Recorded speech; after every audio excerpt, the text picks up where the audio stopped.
Hello, Han. Hey, you all right?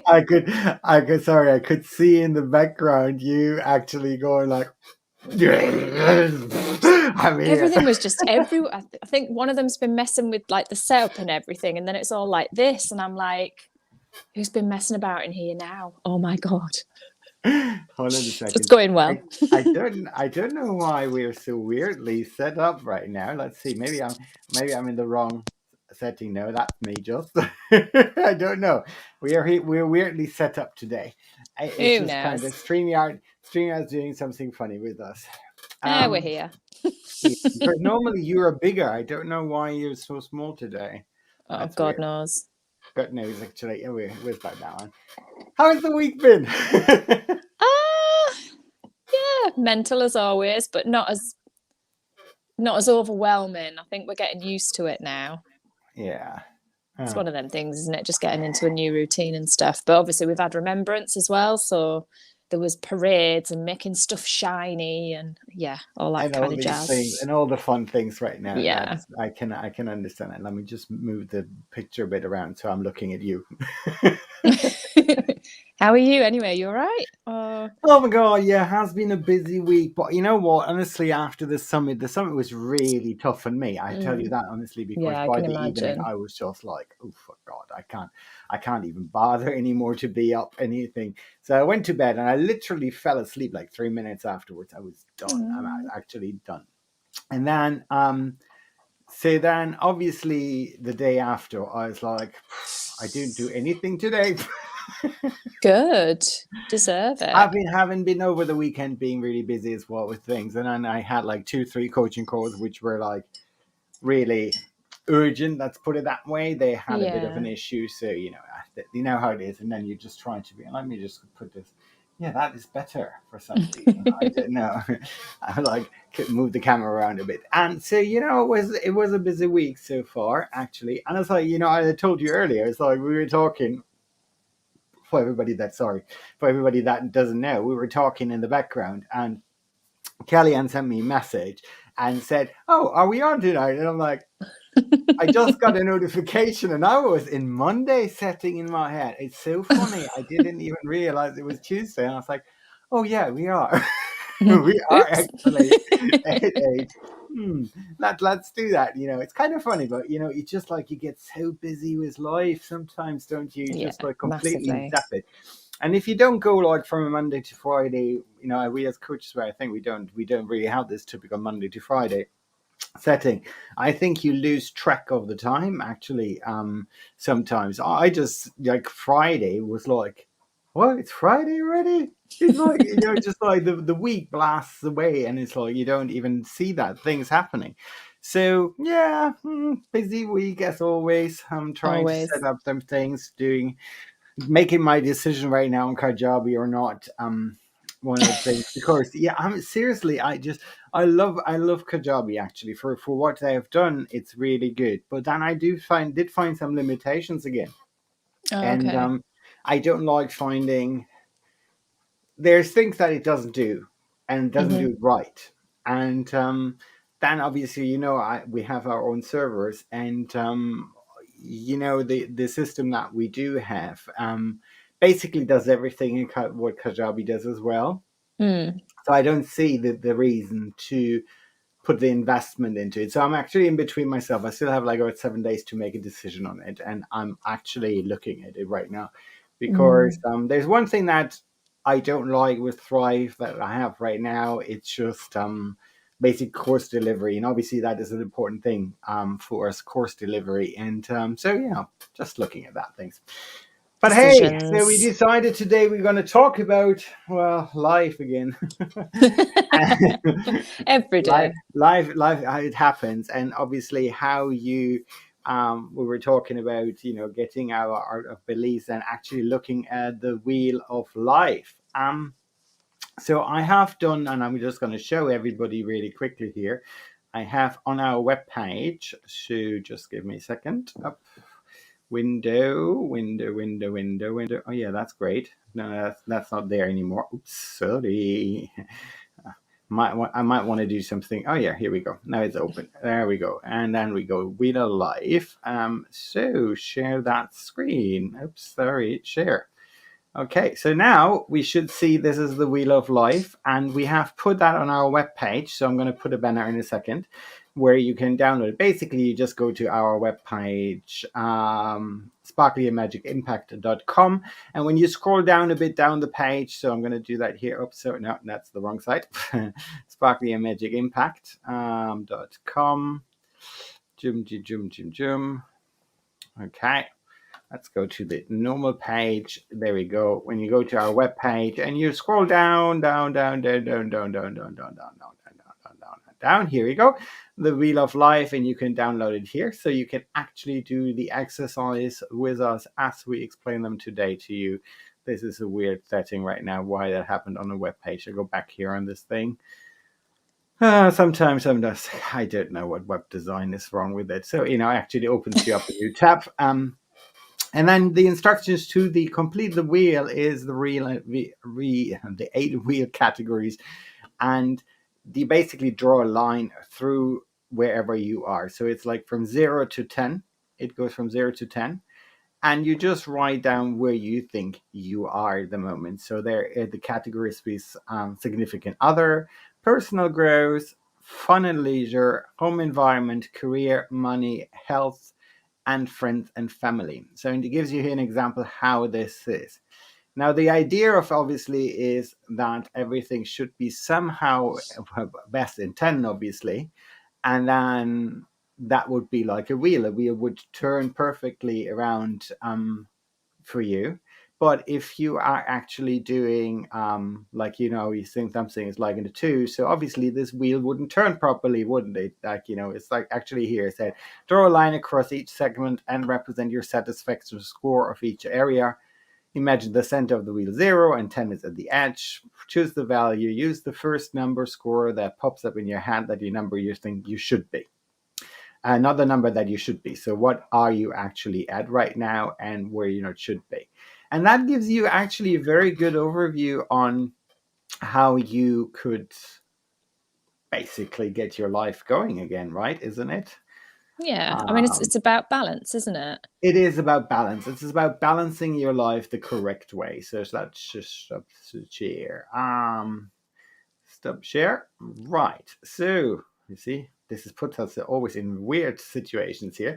Yeah, it's cool. But we are today in full HD. I actually just did today 1080, so we're in full HD tonight. So that's kind of an interesting. Yeah, well, when you this geek, just say geek. I'm a geek. I know that. We know. But I just wanted to get it. Let's see how that works. So obviously, so the balance, basically what it creates is it's actually balance in your personal, and it's unique to each individual. That be what is for you the satisfaction is actually for other boring. So that is really the idea of the Wheel of Life, right? Isn't it? The exercise. Yeah. Basically what it does, it raises your awareness and to plan your life in a more satisfying way, basically to more balanced out in your life, basically, and it does as well help you to prioritize goal setting, and that's what we're going to talk about today, which is like goal setting. And and it should be, you shouldn't do that every day, basically. You shouldn't do that every day, this wheel, but at least every whatever months. I always do a 30-day review for me, and I do have it in a life planner. So I have this lovely legendary planner, and I really like that one because in one of the things it is actually. So you see, it has where you go there. It has the Wheel of Life in it. So I can actually do it every time. So it comes up every 30 days with me in the book. So it basically shows me how do I progress on my Wheel of Life, and which I think is really, really important to do that, right? So do you do that, the Wheel of Life? So I did it when I first started sort of major goal setting. And then I just do like a monthly goal setting session, because I kind of, after doing it the first time, I sort of know where I'm going with stuff, if that makes sense. But I do think if it's something that you're not used to doing, that it is really useful to revisit it quite often, Yeah. just to kind of see where you're going with it.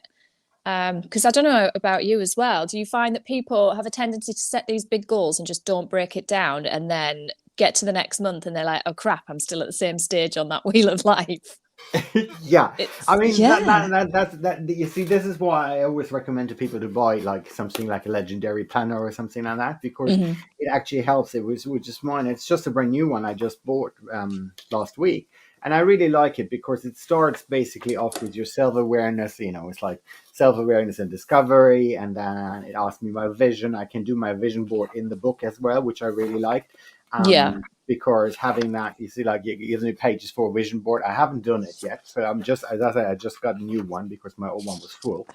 Um, and this one I really like because it's like has like a mind map as well with God here with life, particular areas of your life. You can do a mind map out of it, and then Yeah. goes through your first goals, which is like your 1 year goal, your 3 year goals, your daily Yeah. rituals you should do, your tactics, and then basically goes into the month planner, and then eventually it has like um a daily planner as well at the end, and actually it always goes, it's all together actually, which this is why I like this one particularly, because what it has, it's not like, because you buy planners most of the time in the year, and then like if you buy them at the end of the year or whatever, Jesus Christ, the year's over. This is not, it's not dated. You can date it yourself. Yeah. So it's really like a year planner pretty much. Well, I don't, it's not well, I think it's a year actually. Yeah. My last one was a year. And so I really like that. I always get the same one now. This time I got a white was gold. Last time I had a pink one, or a purple one with gold. So, and I get them from them, and I really find them helpful because one, they're very handy. You can take them everywhere with you, and number two, it is really, if you do it on a daily basis, basically you actually setting your goals correctly and you breaking them down, and actually there it is. It's like at the beginning you do a list of 50 goals or 50 things you want to improve, Yeah. and then you take these 50 and then you break them down basically even further, which is then, as you said, we set sometimes these big goals and we don't do anything about it. I mean, that's what I talked about in the procrastination Yeah. thing on Summit, where I said, like, Yeah. basically we have these 5 major operating systems that we're running in our procrastination loops. And it's kind of funny when you look at them, you actually find yourself in either one category or in several of these categories, because Mm-hmm. some people are just doing that, right? Like me, I'm a crisis junkie. So as I said, this is my main one. Crisis junkie, and a secondary is for me perfectionist. So Mm-hmm. I always leave it to the last second. That's when I thrive, when I'm under pressure. And I think that comes with ADHD anyway, because I'm always like this, putting it off as last minute. And then I do it, and I can do it everything in about an hour, which I could have done easily in Yeah. 5 days ahead, and I could have done it step by step, but I cannot. My brain doesn't focus that way. My brain focuses when I'm under pressure, which is not good. But then obviously I have this perfectionist one as well, where I'm like, yeah, I'm not happy with that. Yeah.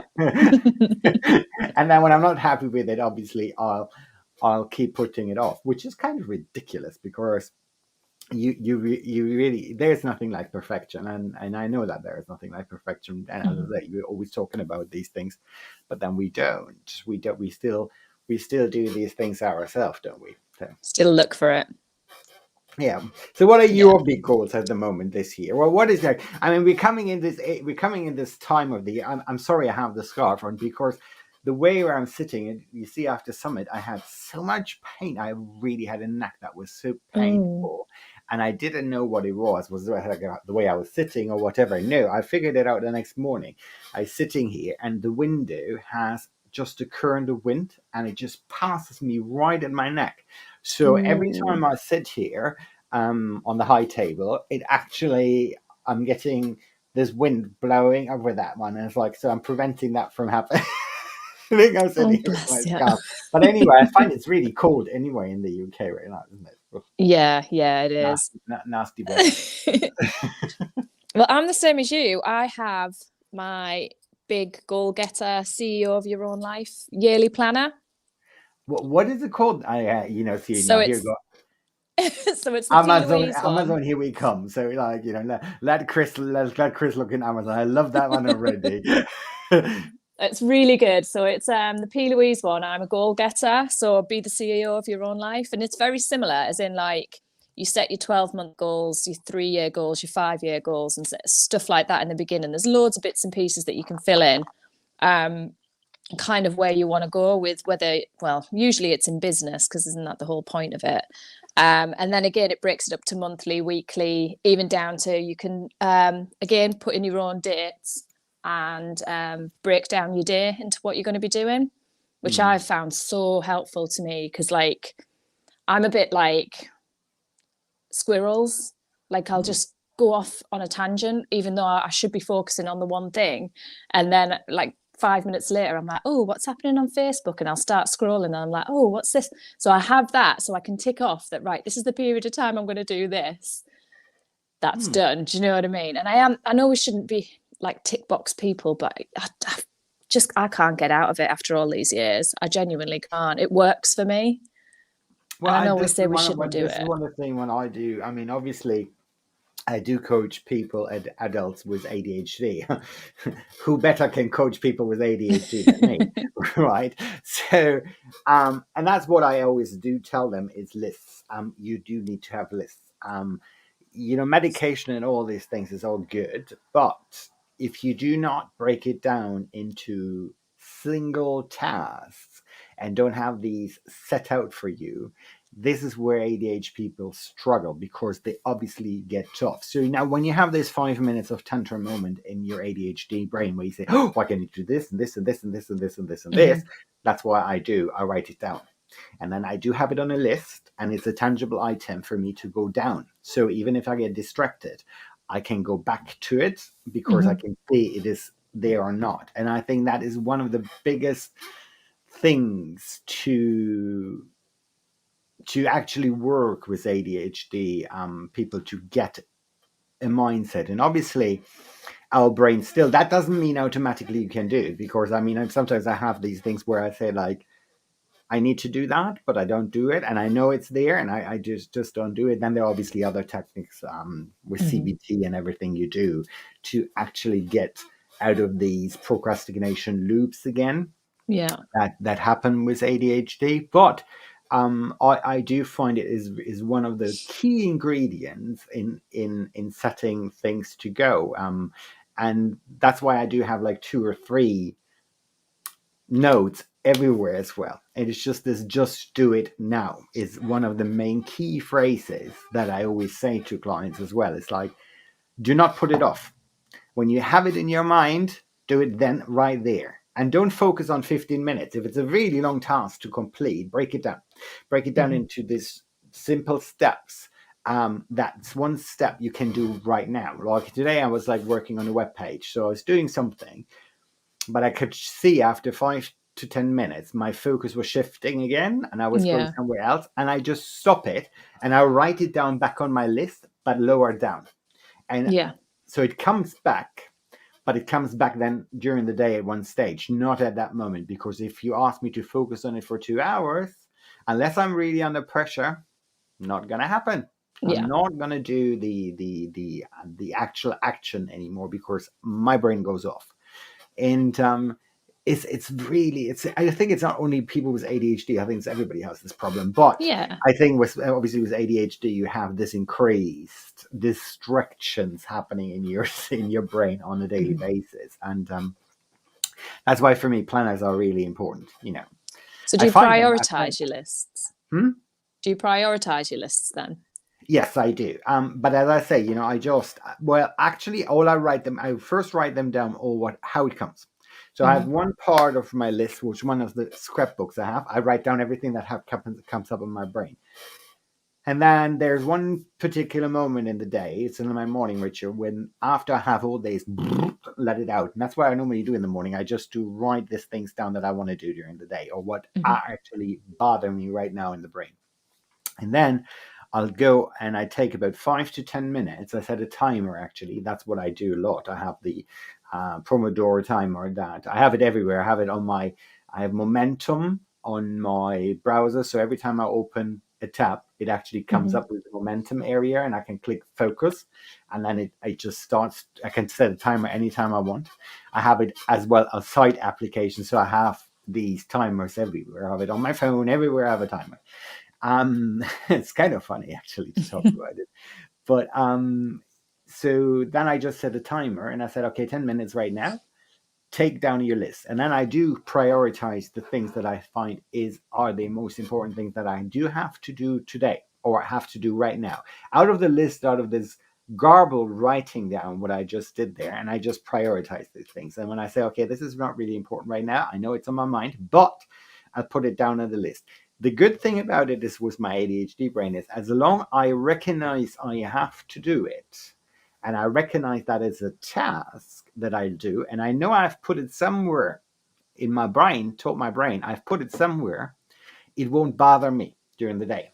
If I do not categorize it or set an action in motion, it will come back and distract me of whatever I'm doing because I feel this is my interior ego voice right now coming. I feel that I didn't put attention to the task, and that's why I have to do that in my brain, set it out into different subtasks, and when I'll do them. I can even put it up for a couple 2-3 days later. That's not a problem, as long I know it's somewhere coming up the list. Yeah. If I know I haven't addressed it, it's going to bother me. And that's going to put me in a tantrum moment where I then go into loops and things like that, which is really ridiculous. But this is a strategy that I have worked on for many years. And actually, that's how I operate the best way. It's like silly things when I was flying. It's like the same that I had to have a second suitcase fully packed just in case that I was going out and I forgot or I didn't get the motivation to unpack my suitcase and wash everything and repack it. So I always had just in my brain, to calm my brain, I had another suitcase standing there that I was ready to pack to just go with the uniform in it and everything. And I thought it was really important for me because if not, I would have gone in this tantrum moment things, right? And I would have like been really all over the place. So it's for me, most of the time, it is just to give my brain the security of what I'm doing. So yeah, kind of funny. ADHD is kind of funny. And as I said, we had talked about that already before and one day where I said about people think ADHD is just they think the hyperactivity. I do have the hyperactivity. Yes, I do. Mostly happens for me in night. When I'm in bed, my legs I start like this, flipping my foot up and down. That's where I really see the exteriorized ADHD. During the day, I don't see it too much. I don't tap too much. I do. I do have the whipping knee sometimes, but it's not as predominant anymore as it was probably in childhood. But most of the time, it's actually interiorized. So the hyperactivity is really interiorized, and it's very difficult for people to understand that actually from the outside because they don't get it. They don't understand how my brain switches and why I'll get lost in the middle of a conversation. That is the worst for me because when people talk to me and it's not even that I don't want to listen to them. It's not that they're boring or something, but they might have said just one word in their sentence they said that sent me off the rabbit hole to think about something else. So everything they say afterwards is not, I don't get it. It just passes me because I'm in my brain down this rabbit hole and I found like, A, Z, F, G, H, N, M, L, O, and I go everywhere. And then they look at me and I don't react and I go like, sorry. Oh dear. And it's really embarrassing because the automatic, and that's what we talked about already anyway, again, one day, is like assumptions. People have these assumptions. Yeah. We always assume something about another person. And so they assume that either they were boring or I don't listen to them. And it's not the case. it's just my brain just went off because they're not in my brain. So, but they cannot see that. They only see my eyes going like glazing somewhere. over. Yeah, I'm somewhere else, right? Not in the room. Yeah. And it's like, so what are your big goal setting strategies? How do you set your goals? So, like I say, I like to do it every month. And what we usually do, I tend to do it in a group setting, and we do like 3 big goals for that month and then break them down. And then every Sunday, I'll sit down with my ginormous planner, which I love to bits, and I like to stroke it because it's so pretty. It's the pink And and it's in gold. pink. They have it in blue as well. I just saw they have it Did in you have blue a as well. look? I'm on her website actually. So I'm like, So good. £42 it is. It's not even that Yeah. expensive. I thought it was actually more expensive. No, not considering for the year, and it's really good quality as well. But so I'll sit on a Sunday and I'll break down what I'm going to do that week. Obviously, got to tie it in with work and kids and blah, life, the same as everybody. But I will try and fit bits into that week so that at least I can not be that person that just ticks it off, but I know that I'm going to fit stuff in. Hmm. Because I think for me, I've always been the same. I've always had to have lists like all my life. I don't know why. And what I've had to learn to do sort of in my older life is not do the easy stuff just because it means I can get it ticked off. Hmm. Because that's when I find that I put off the stuff that actually means something. You know, like we talk about as coaches, the things that move the needle forward. So yeah, so that's kind of how I do mine every month. And I actually do it in a group setting with my coach. Because I think it's really important to kind of bounce ideas off other people as well, and not so much be realistic, but don't come up with something absolutely insane that you're not going to achieve, because again, that just sets you back, doesn't it? Yeah, it does. Yeah, but I think I mean, I know for me as a coach, like I would always people tend to find it really difficult to decide what goals they want to set. So I always sort of go with well, what don't you want first, and get them to identify all the things that they don't want. Because how much easier is it after that to think, well, if I don't want that, well, what's the opposite of that? If that makes sense. So that's what I kind of try and get people to do, because so often like they'll think they want stuff like material stuff and it means nothing. So what's the point in setting the goal for that? Hmm. So yeah, that's kind of my little strategy of doing it. How about you? Yeah. I do that. I do the same thing. With basically, I'm asking them first of all to actually set what do you not want, Mm-hmm. what in your life are you unhappy with right now, Yeah. and so mostly they can answer you right immediately because Mm-hmm. it's very easy,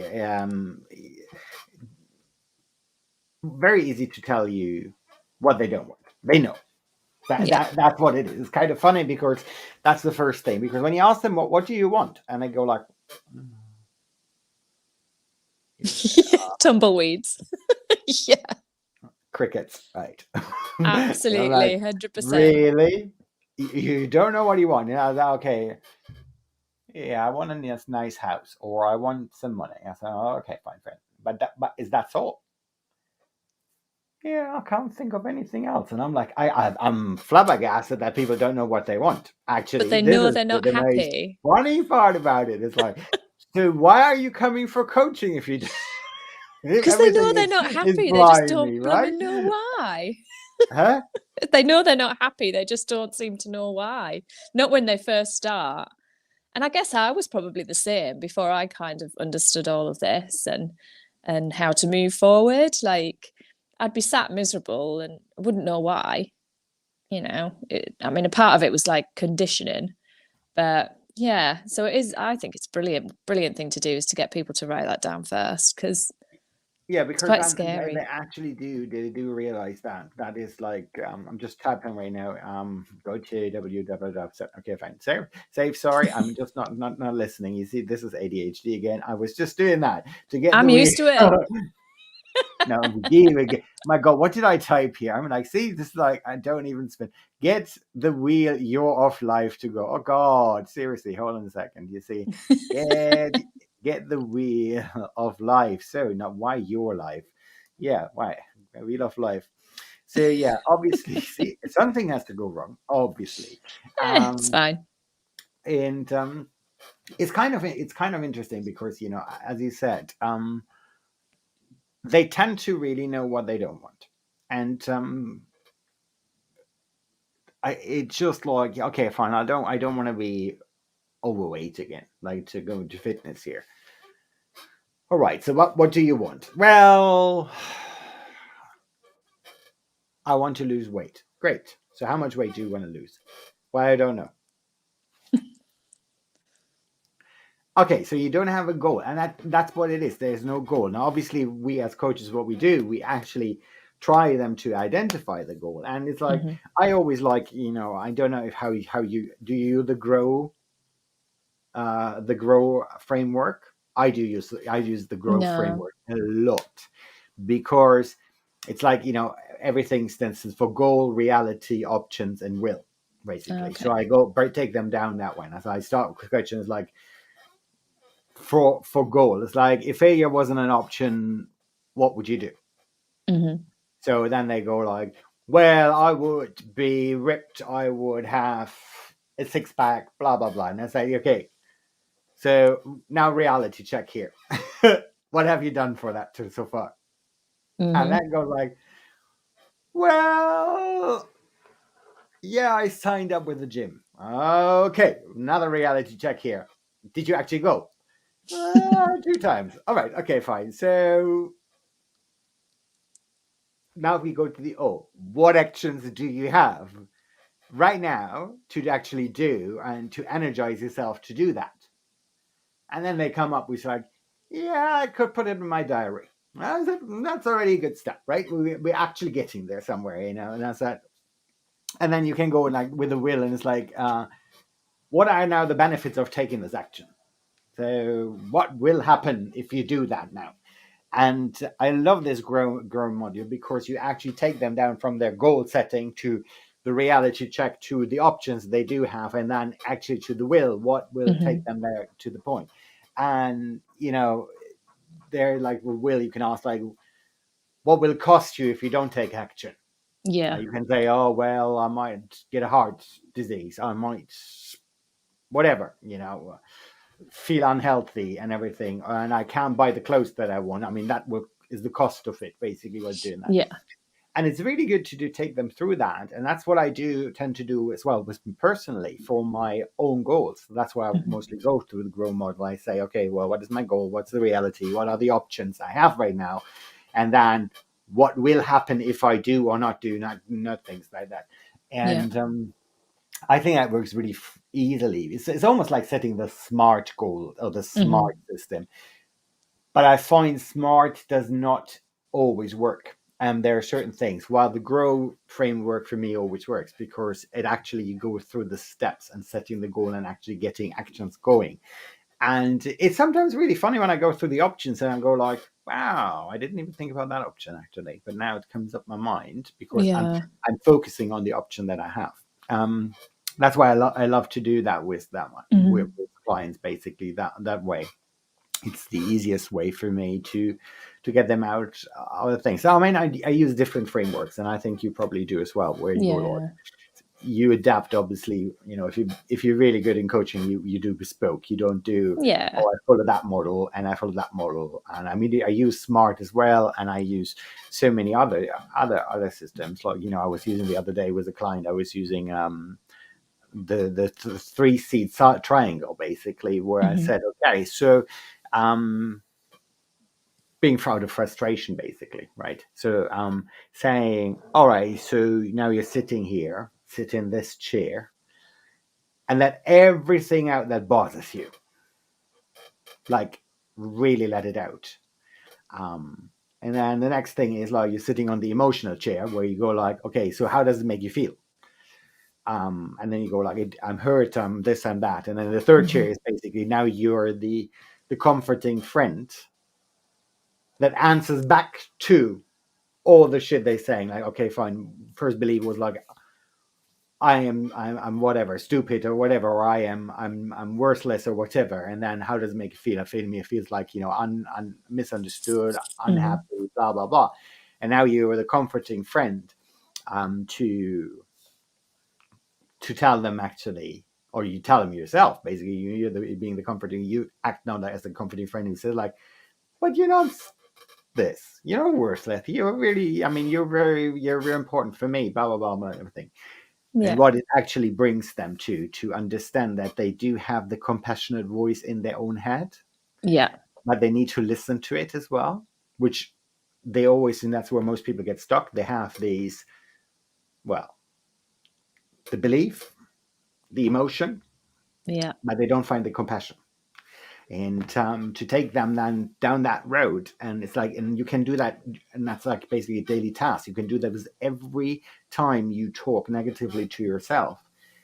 Go through this framework really easy. Go through this triangle and actually look at the compassionate voice. What would the compassionate voice say now to you? Mm-hmm.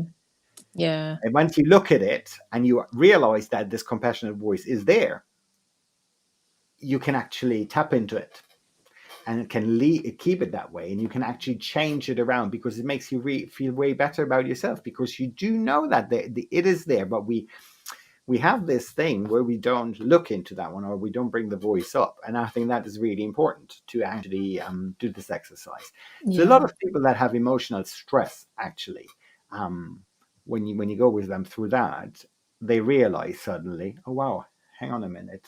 I mean, it comes out of positive psychology, but it's a really, really good framework, because it brings it down to that one. Yeah. We all do Yeah. that. We all do our how can I say, self beating all the time. Flagellation. Yeah. Do you do that yourself? That's what they used to do, wasn't it? When they used to whack themselves on the back with them knotted ropes. Yeah. Oh God, they still do it in the Catholic Church, I think. Crazy fools. Good God. Can you imagine if we lived like that now? And especially knowing what we know. Crazy. Like, I don't know. But I mean, indirectly we do it anyway. Well, even if we don't do it with like the physical way of doing it. Oh God, please, can you imagine? Like, but there are probably people that get pleasure out of it, It's terrifying. But yeah, I know what you mean with that negative self-talk. Oh my goodness. It It's is just one of the just things that we do have every day, don't we? We yeah. still do. And I mean, even us, I cannot say to myself, oh, I don't do it. I'll keep that. I had this morning again. I was like, oh my God, am I doing it really right? And I was going on LinkedIn, and I was just doing some reaching out, and I'd like, I actually got some new connections by few big CEOs here in the UK that just connected with me. And I was like, yeah. what am I going to say, right? You go like this, like, all right, it's just like, oh God. And I do doubt it's like, because I'm authentic, like I am. I said, like, here was my hoodie and my thing, and it's like that. And I was like, okay, but if I go on a call with him right now, do I have to put on a shirt? And I'm like, no, I'm not. No. That's how I am. I'm not going to be sitting at your boardroom table. Well, maybe I am one day, but I'm just sitting there. But it's not a job interview. Exactly, it's not a job interview here. I'm a coach. Fucking hell, it's like I coach you, and either you like me and you like my message and the way how I work and how I'm provocative and sometimes funny, but as well very direct with you, right? If you don't like that, that's fair enough. Then get another coach. Then get the coach that, I don't know, goes with you down the frameworks and says, like, okay, this and that, and you don't get it. And I don't want to waste their times as well. Yeah. Because of course not. I just recently did a coaching session myself. I do this trials, So I bought a coaching session. I have to tell you about it. It was really funny because actually she was like, so yeah, how would you like to start working? And I'm already this tone already. I was like, oh, okay, oh God, like you really not. Like what? You're not getting to me. Yeah, it's like, exactly. What are you saying? Huh? It's like, and then she was literally writing out. She was reading out of the coaching manual 101. Basically. Oh God. And I'm like, I don't know how you want to help other people it was just a freak 30 minutes clarity call. But I had no fucking clarity. Oh no. Oh, that's And she was soul like, at the end, destroying. she was asking me, and she said, like, so how can I help you? And I'm like, well, isn't that what you should tell me as a coach? What And she did she said, say? yeah, well, we could do some coaching sessions here. And I'm like, well, but if after 30 minutes of clarity, you have not given me any clarity, Yeah. I don't know why I should buy a coaching program with you. Because if you don't give me clarity, you haven't even figured out what are my goals. Hmm. And I mean, I was really acting stupid. I wanted to see what she does and everything. I mean, I do, as I say, I do that. I say that Is this market research? market sourcing, marketing research, right? And on top of it, she claims she's one of the top coaches, executive coaches in the United Kingdom. And I'm like, Ouch. ouch. Exactly. Ouch. I was like, wow. I'm doing coaching calls, and I have them within 5 minutes. They have this light bulb going up, and that's the idea of it. Because Yeah. like, I just let them ramble off, and then once they're finished with their rambling, I go like, right, so I think you have a problem here, you have a problem there, you have a problem there, and then they go like, yeah, kind of, and I was like, okay, fine, let's go there. But you see, this is so funny, and we were talking about that. I think with Tony the other day. I don't know if we did Mm. that. Well, we talked about no, I think Tony and Amanda, they actually made a video where they said they're out for these coaches right now. They're going on which hand after the I coaches. have seen that. That Yeah. and I do think it is right. I don't know how you see it. It's just like it doesn't matter. It doesn't matter you're a startup coach. Yeah. That has nothing to do with that. Even as a startup coach, you can be a very good coach. It is not It's how about the badly they've been treated, though, isn't it? That's what Tony was saying. yeah, it's And just how actually, Noor has got my coach has a story about that. She invested 50 grand in a coach and she did absolutely F all for her and then completely slated her and pissed her off. And she said it was just a hideous experience. Like, do you know what I mean? Like, that's awful. That should not be happening. That's the problem with it being unregulated. yeah. Yeah, I I think mean, she feels like she was, I'm a member of the Association of Coaching, right? So, and I joined them. It's not because to get the validation. It is about as well. You're obliged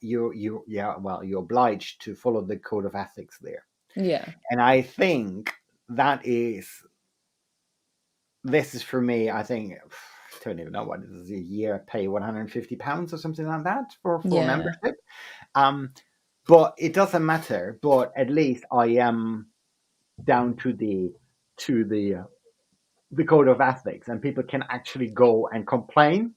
yeah, I think is really great because it doesn't matter you join ICF or hmm, AC. It doesn't matter one of the two bodies, and I think it's really important to do that. And I think they need to become more stringent with that as well, because yeah, it's just like everybody person thinks that you're becoming a coach.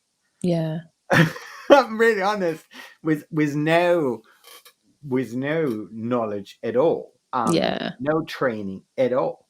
They just It think, will oh, come. but It will. It'll but don't you definitely think come at some don't you point. think that there where the problem is right there as well? I think it is because of.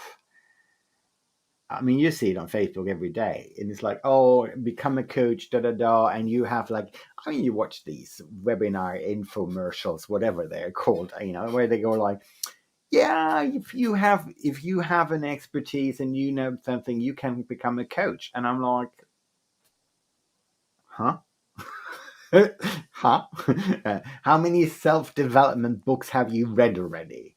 Yeah, Maybe one, and then you think you're a coach. It's like you don't even know. You see, we talked about it, Kane, already. It was like this limitation of when it becomes a psychological issue hmm, and a mental health issue, and you have a client where you obviously see that there is a mental health issue. One, you need to be able to identify already that it's a mental health issue. Yeah.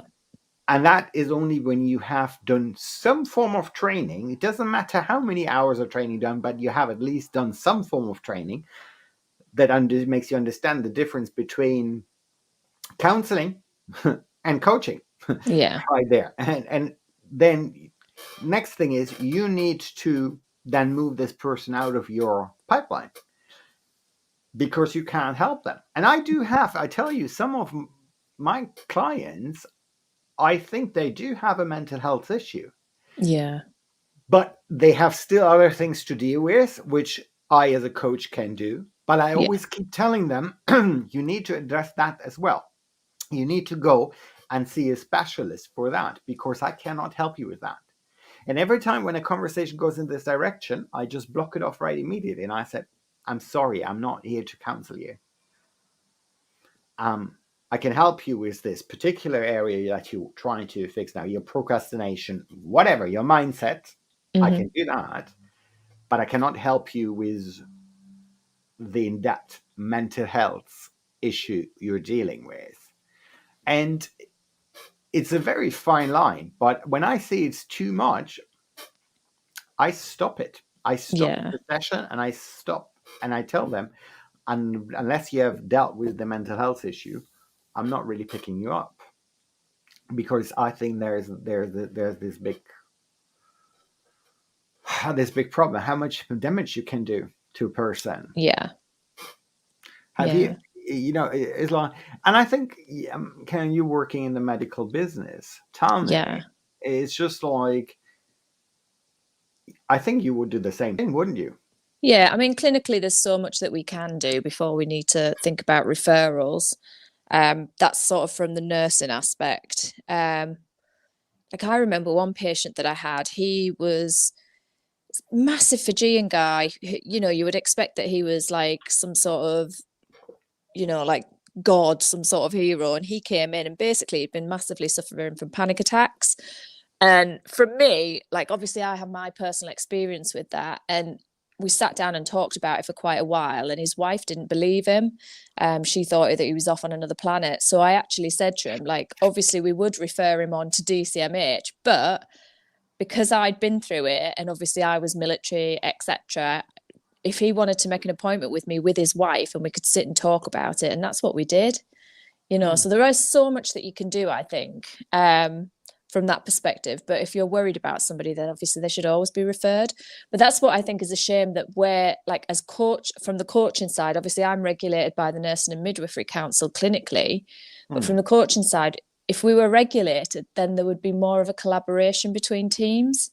But because it's not seen as a regulated business at the moment, that is a huge issue. Whereas we should be able to refer people, I think, in my opinion, I think so, Hmm. like to sort of local mental health teams, or, depending on where you work, really. Like, obviously for me, it'd be the DCMH, but I think when it does come, that would be really, really useful, because I guess you can have both. You can be under mental health care, but you can also have, the coaching side of it as well. So yeah, that's kind But of, that's the point, because when you look at ADHD now, obviously people say that should be dealt with a counselor. No, I don't. don't want to go to Oh, a counsellor. I have seen counselors for ADHD, and they have no. I'm sorry to say, no fucking clue what they're doing, because ADHD is not a mental health issue.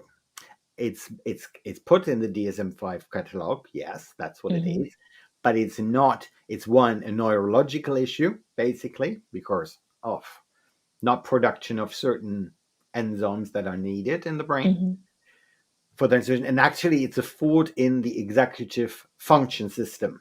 It's actually an executive dysfunction system. So it's not really a psychology issue here. It is more of an, yeah, setting up. So, I do think there are, I don't get me wrong, there are psychologists that are specially trained on ADHD, which are really good, but they are going more in the coaching session. When you Yeah. look at them, how they do it, they're actually doing life coaching for the person with ADHD.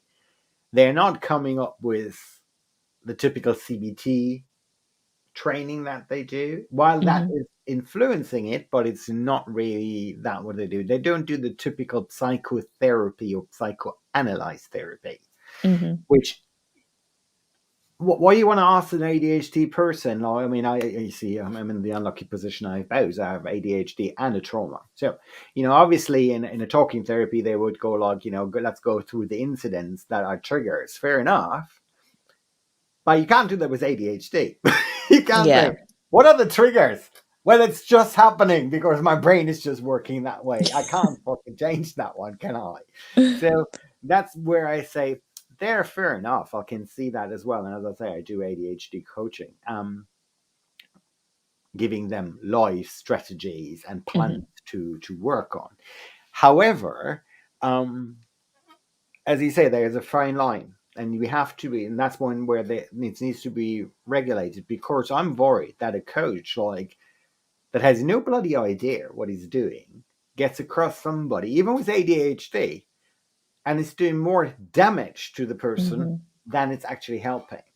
And that's where I think they need to become more stringent in who is actually entering into that one. And you see, like business coaches, great. 10 years ago, we called them business consultants, right? Yeah. Now coach is the new name, right, for that one, because but I think people don't understand the actual coaching framework and how you should do it the right way. I know what you did with your coach, that I'm sure she's going through the framework pretty much, setting you up for becoming a coach. That's why she runs the academy, where she's teaching you the right way to do it. And I think that is the most important thing. I mean, Tony Robbins does the same thing. You just don't, let out as a coach without going through the core 100 training with him, which is willy-nilly. Huh? Not let out willy-nilly doing some crazy stuff. No, exactly.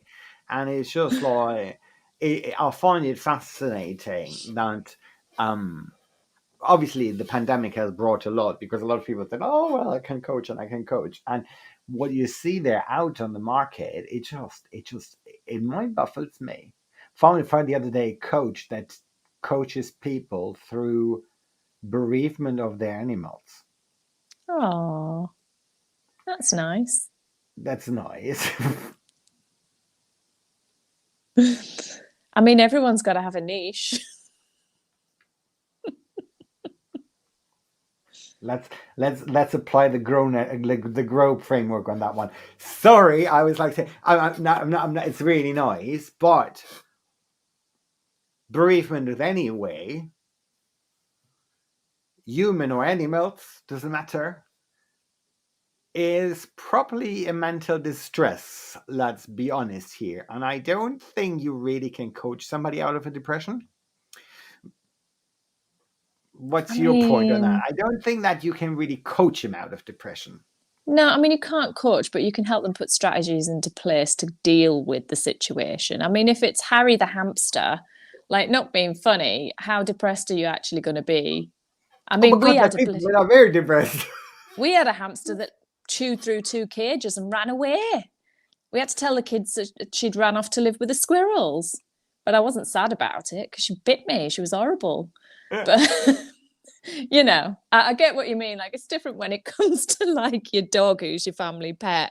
And it is quite sad and stuff. But, yeah, I don't know. I think it's a bit of a weird one, really. It's certainly not an avenue I'd go down. The problem is, as you said, there's a niche for everything, apparently. Yeah. But do I really consider it as coaching? Well, we are transformational and life coaches that are mostly in a holistic approach. Yes, we niche down where I say I'll go for the executives. I do executives and entrepreneurs and even sometimes coaches. And then in this niche, I do have a lot of executives that have ADHD. So obviously, I'm very particular on that one. But we have this holistic approach to it. Mm-hmm. If somebody comes there with a hamster, Harry, it's got to be Harry. I would still coach it. I will still coach him, as you said. I'll give him strategies on that one. But I'm not really. I don't. If I'm just doing that, I wouldn't consider myself as a coach, because for us as coach, and I don't know how you see that and how much you self development you do, but I spend 60% of my day. Well, I know you do still have another job, but I spend 60% of my day or 50% of my day by reading, looking at other people's books, reading other people's books. I have like about 50 books at the moment on my Kindle that I'm reading, and I do my self development on myself, and Hmm. I want to advance, and I look at the newest technologies, and I look at the newest coaching approaches, and that's why I'm a member of the AC as well, where I'll get my digest every week, where I see these things, where I think that one is. And now let's be honest, how many of these coaches, of these million coaches that are out there or calling themselves a coach, are actually doing this? Who knows? I don't think you could ever answer that question, can you? I think a lot of that comes down to whether you like to invest in yourself or not. It's some people just won't, even if they are calling themselves whatever it is that they're calling themselves. Hmm. Do you think It's it's a bit of the money? Because I mean, when you, I just recently I did a coaching session with a coach, mhm. and so I asked him. I said, "So what are your goals?" And the first goal was like make 1 million in a year.